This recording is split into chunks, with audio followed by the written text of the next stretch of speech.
सभी देवताओं ने देवाधिदेवादिदेव महादेव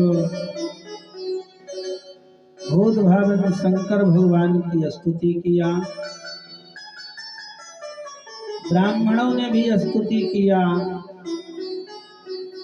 त्वं क्रतुस्त्वं हविस्त्वं भूतासस्वयं त्वं हि मंत्रः समिद्धर्भपात्राणि च। हे भगवान, आप ही यज्ञ हो, आप ही हवि हो,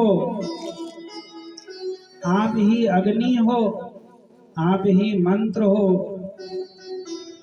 त्वं सदस्यार्जितो दंपति देवता अग्निहोत्रं स्वधा सोमयाज्यं पशुं। आप ही यज्ञ पात्र हो, समिधा हो, कुशा हो, सदस्य हो, ऋत्विज हो, यजमान हो, सोम रस हो, धृत पशु, सब कुछ आप ही हो। तुम पुरागा रसायाम महासु करो। आप ही बारह रूप धारण करके पृथ्वी का उद्धार करने वाले हो। आप प्रसन्न होइए, मुझ पर कृपा कीजिए, जिससे यज्ञ संपादित हो। वो आगे कहा, अगर आप प्रसन्न नहीं होगे ना तो हम लोग यज्ञ कराने बंद कर देंगे। अगर ब्राह्मण यज्ञ ना कराए तो देवताओं का यजन कैसे हो। भगवान शिव तो बड़े भोले देवता हैं, प्रसन्न हो गए और सभी देवता मिल करके अब दक्ष यज्ञ की पूर्ति करेंगे। सबसे पहले यजमान को जिंदा करो। वो जो दक्ष प्रजापति था ना, उसका मस्तक अलग कर दिए थे। तो बोले कि ये मैं करता है ना, इसको बकरे का मस्तक लगा दो। बकरा में नहीं आता है ना, तो बोले इसको बकरे का लगा दो, खूब मिमी आएगा कि मैं ही सब कुछ हूँ।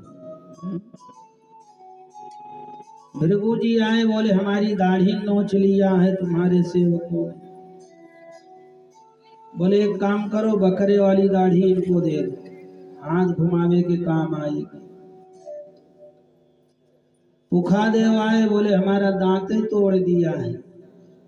तो बोले आपको पिसा पिसाया अन्न मिलेगा। लोग शादी ब्याह के समय पीस कर देते हैं पुखादेव के लिए, क्योंकि उनके दांत नहीं होता है। वो सिल में बांटते हैं ना, वो पुखादेव के लिए होता है। अब किसी का हाथ पांव तोड़ दिया है ना, देखो शंकर जी के जो गण है ना, वो बड़े विचित्र हैं। हाँ, उनको देख करके ही ऋत्विज होता उद्गाता सब डर के मारे गिर गए थे। बोले अब इनको भी ठीक करो जिनको तोड़ ताड़ दिया है। तो बोले एक अस्पताल बना दो ऐसे ग्राउंड में, सबको भर्ती कर दो। डॉक्टर कहाँ मिलेंगे? बोले शंकर जी ने कहा ये सब हमारे डॉक्टर भी हैं, जितने रुद्र गण हैं, हाँ ये डॉक्टर का भी काम करते हैं। अब देखो शंकर जी का एक डॉक्टर जाता है कैसे, वो हाथ में सिरिंज लिए है और उसके मुंह नहीं है, केवल धड़ भर है। लिखा है ना, को मुखहीन विपुल मुख काहू। किसी के मुंह ही नहीं, किसी के बहुत सारे मुंह हैं। अब मुंह नहीं है और इंजेक्शन भर के लिया है, अब पता नहीं कहाँ खोस दे, आंख में खोस दे, कान में खोस दे, कोई गारंटी है? वो बोला भाई साहब हम नहीं बीमार हैं, हमारे बाजू वाले यार बीमार है। बाजू वाला बोला हम तो पहले से ठीक है, ये हमारे बाजू वाला बीमार है। देखो इंजेक्शन लगा नहीं, सब ठीक हो गए हैं और दौड़ने लगे। दौड़ इसलिए रहे कि पता नहीं खोस देगा इंजेक्शन, इसलिए जान बची लाखों पाए ऐसे डॉक्टर से। हैं? इनकी गारंटी है। ये रुद्रगण हैं,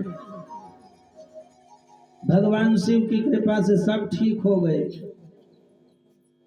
और इंजेक्शन लगा भी नहीं, बोलो ऐसे डॉक्टर की आवश्यकता होनी चाहिए। भगवती ने निश्चय किया था जो योगाग्नि से प्राण प्रयाण किया कि अब मेरा जन्म वहां होगा, मैं वहां अवतार ग्रहण करूंगी जहां मैं नहीं होगा।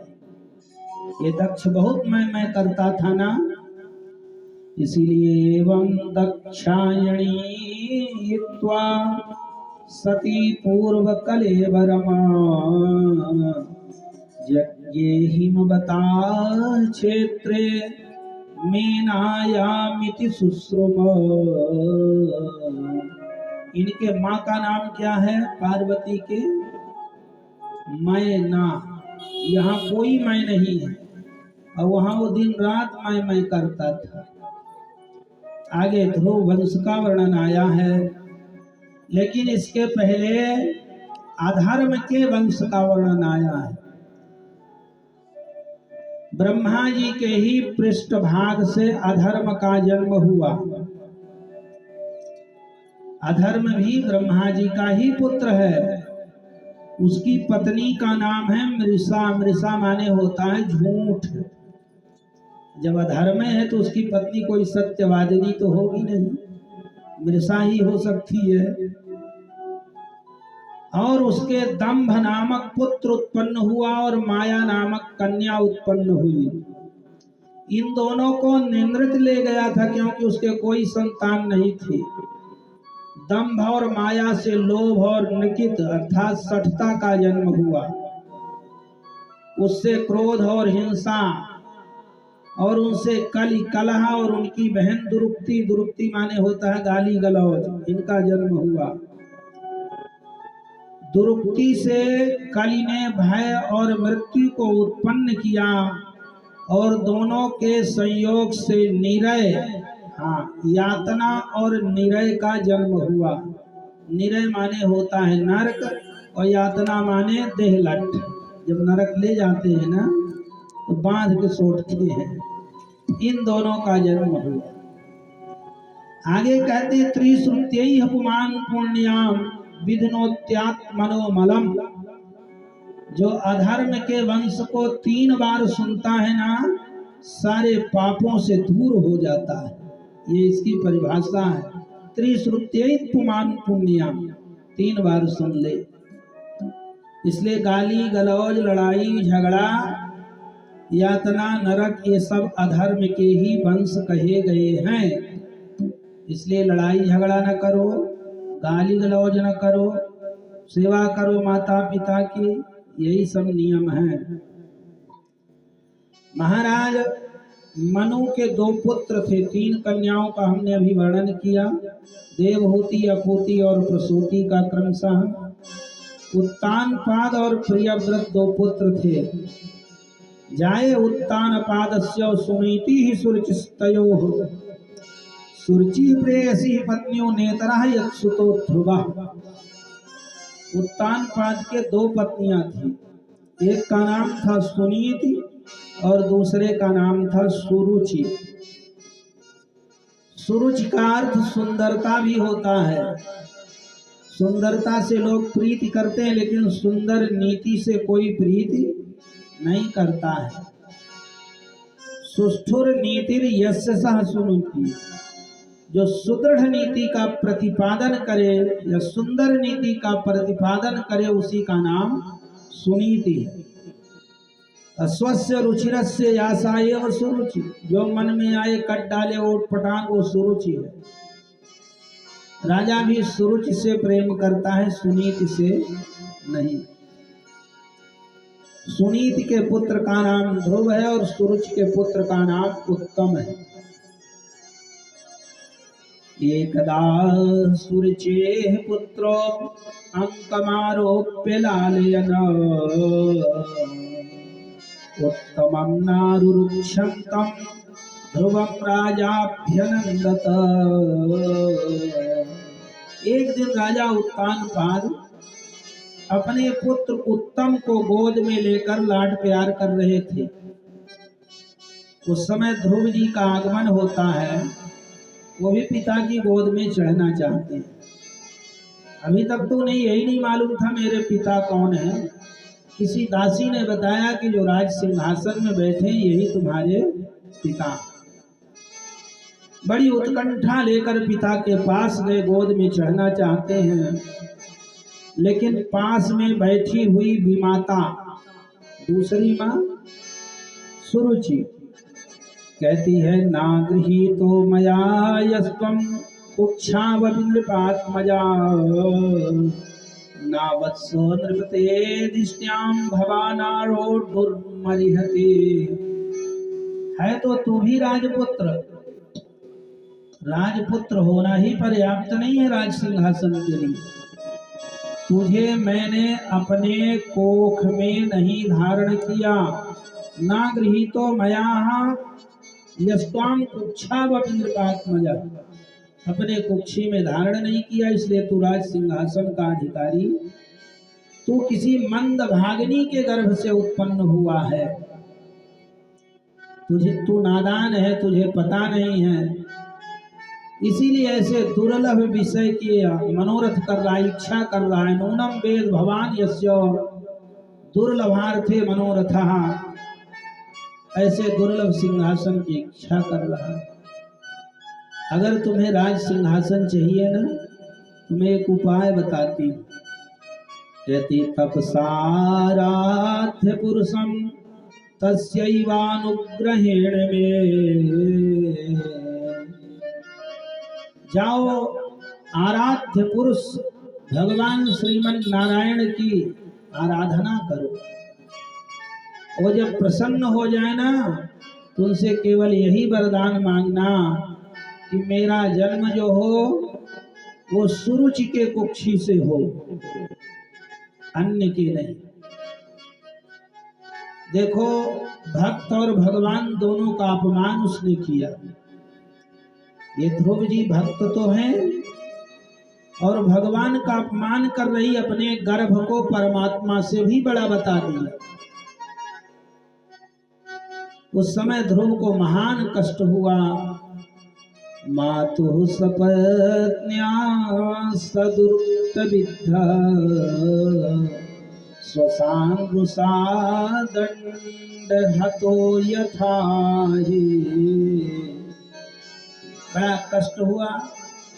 जिस तरह से डंडे की चोट खा करके सांप फुफकार मारता है ना, वैसे ही उनकी दीर्घ श्वास निकलने लगी। उनके दोनों ओष्ठ फड़क रहे हैं। तम निःसुसंतम स्फुरिताधरोष्ठाम, अधरोष्ठ फड़कने लगा। और उसी स्थिति में वो माता के पास आई, अपनी माँ सुनीति की। सुनीति जब देखती है ना, उसे सब मालूम हुआ आज उसके दुख का पारावार नहीं था। उसे दासी की भांति जीवन जीने में विवश कर दिया था राजा। आज पुत्र का भी अपमान हुआ। जैसे जंगल में ये जो लता होती, आग लगने पर जल करके मुरझा करके जमीन में गिर जाए, वैसी गति सुनीति की होती है। लेकिन तब भी सुनीति दीर्घ श्वास लेती हुई अपने पुत्र ध्रुव से कहती है कि ममांगलम तात परेषु मस्थाम भुक्ते जनो यत् पर दुख दस्तात। हे पुत्र, तुम किसी के अमंगल की कामना मत करना, क्योंकि अमंगल की कामना करने वाले का अमंगल होता है। साधारण भाषा में समझो, गड्ढा खोदोगे तो स्वयं गिरोगे। कितनी महान है वो देवी, इस विषम परिस्थिति में भी कहती है कि किसी के अमंगल की कामना मत करना। सत्यम सुरुच्याभीतां भवान्ने यद्दुर्भगायाम उदरे गृहीत्वा। तुम्हारी विमाता ने सत्य ही कहा है। तू मुझ दुर्भगा के उदर से ही जन्म लिया है। यद्दुर्भगायाम उदरे गृहीत्वा स्तन्मेन वृद्धस्य विलज्जतो या भार्ये दिवागोढ़ विनस्पतिर्माम। अरे उस राजा को दासी कहने में मुझे शर्म आती है, तो रानी क्या कहेगी। लेकिन तेरी भी माता ने बहुत अच्छी बात कही। देखो दूसरी सौत होती तो कहती ठहरो अभी दो दो हाथ करके आती हूँ, कैसे बोल दिया मेरे बेटे। लेकिन वो कह रही नहीं, बिल्कुल सत्य कहा है कि मेरे ही उधर से तूने जन्म लिया है। मैंने तो एक साधारण पिता का परिचय नहीं करा सकी और उसने आराध्य पुरुष भगवान का परिचय करा दिया। अगर उच्च पद पाना है तो केवल भगवान के शरण में जाओ। देखो ये रात्रि के ही समय घर छोड़ करके निकल जाते हैं ध्रुव जी, लेकिन इनके मन में विचार आया कि अभी तक मैंने गुरु नहीं बनाया है और बिना गुरु बनाए कल्याण नहीं होता है, क्योंकि उपदेश देने वाला गुरु होता है। लेकिन गुरु जी मिले कहाँ। ध्रुव जी 5 वर्ष के हैं, रात्रि के समय जा रहे हैं, लेकिन जब मन में प्रबल इच्छा हो तो गुरु भी मिल जाता है। देखो रात्रि में ही नारद जी वीणा बजाते हुए आ रहे हैं, भगवान का कीर्तन करते हुए। ध्रुव ने प्रणाम किया, सारी कथा मालूम हुई। नारद जी ने कहा कि देखो मैं ये नहीं समझता हूँ कि किसी बात को लेकर तुम्हारा मान या अपमान हो सकता है, अभी तुम बालक हो। मैं तो ये मानता हूँ कि नाधुनाप्यो वमनान्ते सम्मानं वापि पुत्रक लक्ष्यामः कुमारस्य सक्तस्य क्रीडनादिषु। बेटा अभी तू बच्चा है, अभी जो तुम्हारा कार्य है ना वो खेल कूद है, पतंग उड़ाओ, बच्चों के साथ खेलो, कहाँ मान अपमान के चक्कर में लगे हो। घर को वापस चले जाओ। बहुत कुछ समझाया, लेकिन ध्रुव ने कहा बाबा आपकी बात मेरे पल्ले नहीं पड़ रही है। मेरे अंदर जो घोर क्षत्रिय स्वभाव प्राप्त हुआ है, इसलिए मैं ये नहीं सहन कर सका। और आपका उपदेश भी नहीं टिक रहा मेरे ऊपर। जैसे कमल के पत्ते में जल डालो तो लुढ़क जाता है, वैसे आपका उपदेश लुढ़क रहा है। आप एक काम करो, हमको दीक्षा दो, शिष्य बना लो, और जिससे मैं भगवान को प्राप्त कर सकूं वो उपाय बताओ। ये कितने साल के हैं? 5 साल। भक्ति पथ में चले गए। वो आदमी डंडा लेके चल रहा, उसको कह दो भगवान का भजन करो, लगता है कि इससे बड़ा कोई शत्रु नहीं हमारा। देवर्षि नारद जी ने उन्हें 12 मंत्र प्रदान किया। ओम नमो भगवते वासुदेवाय। इसी का तुम जब पूजन करना, भगवान का ध्यान करना। अब ये पुण्य मधुवन में आए, पहले कालिंदी में स्नान किया, और इधर देवर्षि नारद जी क्या है, राजा के पास जाते हैं। राजा का भी मुख कुम्हलाया हुआ था। पूछा क्यों ऐसे दुखी हो राजा? उत्तानपाद से। तो उत्तानपाद ने कहा कि सुतो में बालको भ्रमान स्त्रीण्यानाम करुणात्मना। मैं कितना स्त्रीण हूँ। स्त्रीण का अर्थ हुआ स्त्री का गुलाम। निर्वासितः 5 वर्षः सहमात्र महान कवि। अरे 5 वर्ष का बालक, वो महान कवि था। मैं इस स्त्री की गुलामी करके उसे घर से निकाल दिया।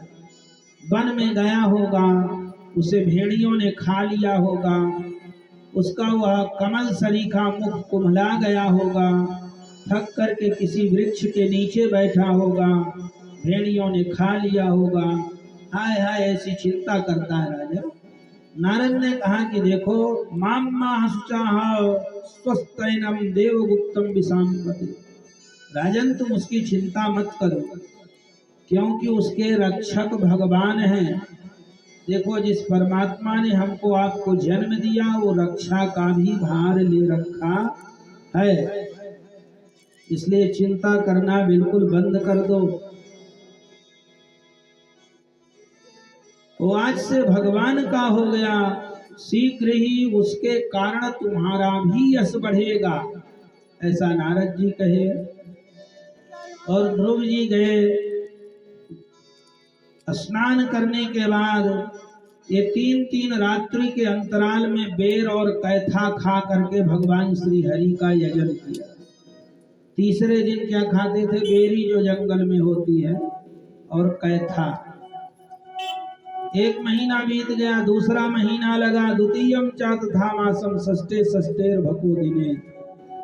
ये 6-6 दिन के अंतर में ये सूखे घास और पत्ते खा करके भगवान का भजन किया। 2 महीना व्यतीत हो गया। तीसरा महीना 9 दिन में केवल ये जल पी करके समाधि योग के द्वारा भगवान की उपासना किया। चौथा महीना लगा तो 12 दिन में केवल वायु पी करके भगवान श्री हरि का यजन करते, केवल हवा पीते 12 दिन में। और जैसे 5वां महीना लगा तो ध्रुव जी श्वास को जीत कर परब्रह्म का चिंतन करते हुए एक पैर से खंभे के समान निश्चल भाव से खड़े हो गए। उस समय उन्होंने शब्दादि विषय इंद्रियों के नियामक अपने मन को सब ओर से खींच लिया और हृदय स्थित श्री हरि के स्वरूप का चिंतन करते हुए उनका चित्त कहीं ना जाए श्री हरि में लगा दिया।